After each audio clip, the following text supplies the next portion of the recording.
ಜಗತ್ತಿನಲ್ಲಿ ಪ್ರೇಮ ಭಾವವಿದ್ದಾಗ ಮಾತ್ರ ವಿಶ್ವ ಶಾಂತಿ ಕಲ್ಯಾಣ ಸಾಧ್ಯವಾಗುತ್ತದೆ.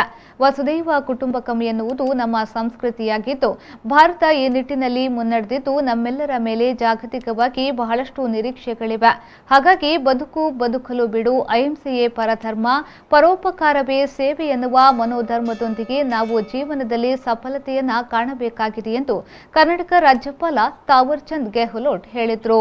ಅವರು ಕಾರ್ಕಳ ಉತ್ಸವಕ್ಕೆ ತೆರಳುವ ಹಾದಿಯಲ್ಲಿ ಜೈನ ಕಾಶಿ ಮೂಡಬಿದಿರೆಗೆ ಪ್ರಥಮ ಬಾರಿಗೆ ಭೇಟಿ ನೀಡಿ ಶ್ರೀ ಚಾರುಕೀರ್ತಿ ಭಟ್ಟಾರಕ ಪಂಡಿತಾಚಾರ್ಯವರ್ಯ ಸ್ವಾಮೀಜಿ ಗೌರವ ಸ್ವೀಕರಿಸಿ ಬಸದಿಗಳ ನಾಮಫಲಕವನ್ನ ಸಾಂಕೇತಿಕವಾಗಿ ಅನಾವರಣಗೊಳಿಸಿ ಮಾತನಾಡಿದರು.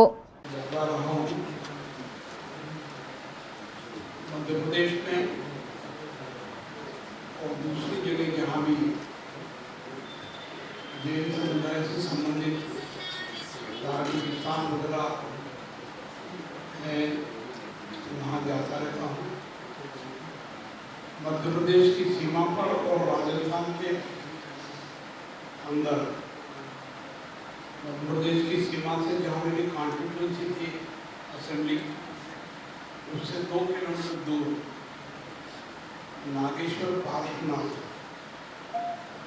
बहुत बड़ा हिंदुस्तान प्रसिद्ध तीर्थ है। मध्य प्रदेश में ही यहाँ का मैं रहने वाला हूँ।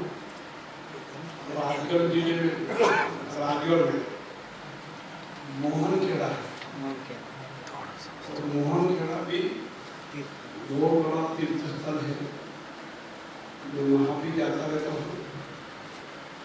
कई कार्यक्रम ऐसे हैं जो जैन समाज से संबंधित है। ಶ್ರೀ ಜೈನ ಮಠ ಸಾವಿರಕಂಬದ ಬಸದಿಯನ್ನು ಸಂದರ್ಶಿಸಿ ಪಾರ್ಶ್ವನಾಥ ಸ್ವಾಮಿ, ಕೂಷ್ಪಾಂಡಿನಿ ದೇವಿಗೆ ಆರತಿ ಅರ್ಘ್ಯ ಅರ್ಪಿಸಿ ಬಳಿಕ ಧವಲತ್ರಯ ಮೂಲ ಗ್ರಂಥಗಳು, ಅಮೂಲ್ಯ ಜಿನಬಿಂಬಗಳು, ಸಿದ್ಧಾಂತ ದರ್ಶನಗೈದರು. ಪುರಸಭಾಧ್ಯಕ್ಷ ಪ್ರಸಾದ್ ಕುಮಾರ್, ಉಪಾಧ್ಯಕ್ಷೆ ಸುಜಾತಾ ಶಶಿಕಿರಣ್, ಮುಖ್ಯಾಧಿಕಾರಿ ಇಂದು ರಾಜ್ಯಪಾಲರನ್ನ ಗೌರವಿಸಿದ್ರು. ಮಾಜಿ ಸಚಿವ ಕೆ ಅಭಯಚಂದ್ರ ಜೈನ್, ಎಂಸಿಎಸ್ ಬ್ಯಾಂಕಿನ ಅಧ್ಯಕ್ಷ ಎಂ ಬಾಹುಬಲಿ ಪ್ರಸಾದ್, ಎಪಿಎಂಸಿ ಅಧ್ಯಕ್ಷ ಕೆ ಕೃಷ್ಣರಾಜ್ ಹೆಗಡೆ, ಪಂಡಿತ್ ರೆಸಾರ್ಟ್ನ ಲಾಲ್ ಗೋಯಲ್, ಚೌಟರ ಅರಮನೆಯ ಕುಲದೀಪ್, ಬಸದಿಗಳ ಮುಕ್ತೇಸರಾದ ಆನಡ್ಕ ದಿನೇಶ್ ಕುಮಾರ್, ಆದರ್ಶ ಚೌಟರ ಮನೆ, ಜೈನ್ ಮಿಲನ್ ಅಧ್ಯಕ್ಷ ನೇಮಿರಾಜ್ ಜೈನ್, ಮಾಜಿ ಅಧ್ಯಕ್ಷೆ ಶ್ವೇತಾ ಜೈನ್ ಮತ್ತಿತರರು ಉಪಸ್ಥಿತರಿದ್ದರು.